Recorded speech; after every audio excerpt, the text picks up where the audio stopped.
السلام عليكم حبايبنا، عاملين ايه؟ النهارده ان شاء الله جايبين عربيه سي ان 7 زي ما عودناكم، فابريكا بره وجوه. عربيه موديل 2022، حاله ممتازه قوي بره وجوه بدون جرام بوهيه. اللون النبيتي لون جميل جدا ومميز، حاله ما شاء الله. هنتفرج عليها مع بعض دلوقتي. الفئه الثالثه بنقدم فيها سعر حلو قوي برضو. هنتفرج على الحاله كده مع بعض، وبعد كده طبعا زي ما اتعودنا اللي عايز يعرف الاسعار هيتواصل معانا من خلال رقم الهاتف، وهنحاول برضو نقرب الاسعار مع بعض عشان عارفين السوق والظروف بتاعته. وطبعا العجل الجديد اليومين دول اسعاره طايره في الهواء، فاحنا هنحاول كده نقرب مع بعض ان شاء الله السعر. العربيه كمان بالمناسبه فيها رخصه سنه، فتحه سقف، مرايات ضم، اشارات في المرايات. بالمناسبه كمان احنا بنصور النهارده في معرض اوتو وهدان. المعرض ده موجود على طريق شبين اوسنا امام قريه دهب. طبعا احنا خلاص اتكلمنا في الفيديوهات اللي فاتت عن العربيات اللي عنده، وقلنا ان طبعا العربيات اللي بتكون موجوده كلها بتكون فابريكا بره وجوه بالكامل.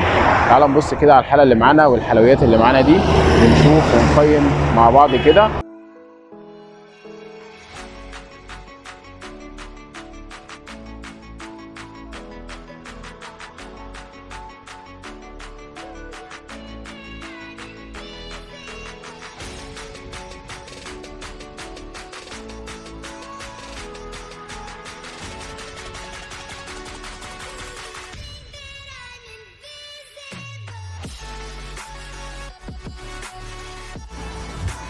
بسم الله. تعالى كده اما نبص اول حاجه على الواجهه الاماميه. طبعا زي ما احنا متعودين العربيات اللي بنجيبها كلها بتكون فابريكا بالكامل بره وجوه، ما فيهاش جرام بوهيه، ما عدا لو في عربيه ولا اتنين من اللي احنا بننزلهم بيكون فيهم بعض الملاحظات البسيطه من الخارج فقط وليس من الداخل.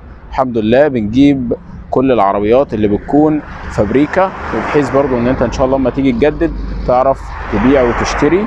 طبعا العربيه اللي معانا هي الفئه الثالثه، هيونداي الانترا السي ان 7 موديل 2022، اللون النبيتي المحترم، فتحه سقف، مرايات ضم، حاله ممتازه قوي. طبعا هي بس ما بيكونش فيها جنوط سبور. طبعا احنا بصينا على الواجهه الاماميه ما شاء الله حاجه ممتازه قوي. كمان في عندك هنا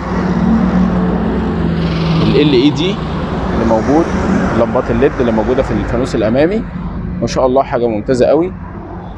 عندنا كمان هنا الكاوتش بتاع العربيه حالته حلوه ما شاء الله، حاجه ممتازه قوي. الانتاج بتاعه كمان جديد. كمان الحاله العامه للكاوتش كده يعني 80 85%، حاجه جميله ما شاء الله. طبعا بدون خربوش حتى واحد. هنشوف دلوقتي اللون بتاعها طبعا فاتح اهوت، وباين لو في اي حاجه هتبان معانا. تمام اهو، مفيش ولا ملحوظه ما شاء الله. هنبص كمان على ظهر العربيه كده في السريع. ادي ظهر العربيه، حاجه ما شاء الله. في كاميرا خلفيه برضو معانا، هي فيها شاشه بالمناسبه، الفئه الثالثه بينزل فيها شاشه، حاجه جميله ما شاء الله. تعالى اما نبص على الجنب الثاني. الجنب الثاني اهو بدون ملحوظه نهائيا. وادي كمان سقف العربيه، السقف بتاع العربيه برضو حالته ما شاء الله ممتازه قوي، بس هي طبعا ما بيكونش فيها لا بصمه خارجيه ولا داخليه.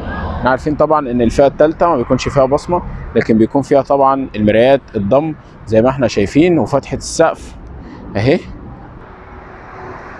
المرايات، ادي المرايه. تعالى بقى نبص على حاله العربيه من الداخل كده. بسم الله. طبعا ما فيش بصمه زي ما قلنا. العربيه الفئه الثالثه حالتها كويسه ما شاء الله. طبعا هنا في الطي بتاع المرايات واحنا لسه مجربينه بره.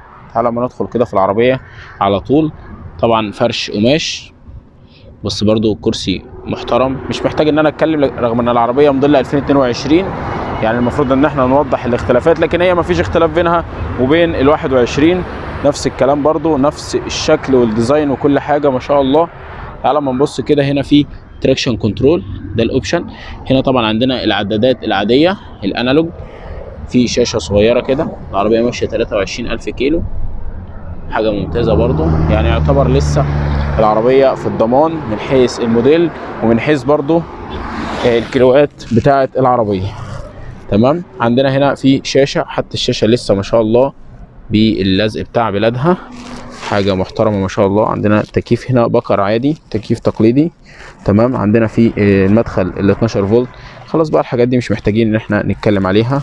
في هنا اللون البلاك اللي حوالين الفتيس، حاجه محترمه ما شاء الله. عندنا طبعا فتحه السقف، بصينا عليها من بره، حاجه محترمه ما شاء الله. مساند في الكرسي حاجه ما شاء الله. كمان اهم حاجه هنا عندنا اطار مالتي فانكشن بالكامل، في مثبت سرعه اهو جميل قوي. طبعا في ايرباجات اهو، الايرباج هنا برضو في ايرباج اهو جميل، لكن طبعا ما فيهاش ايرباج في الاوائل. العربيه فيها 2 ايرباج برضو ما شاء الله، فيها طبعا مثبت سرعه وفيها كمان الاي بي اس والاي بي دي.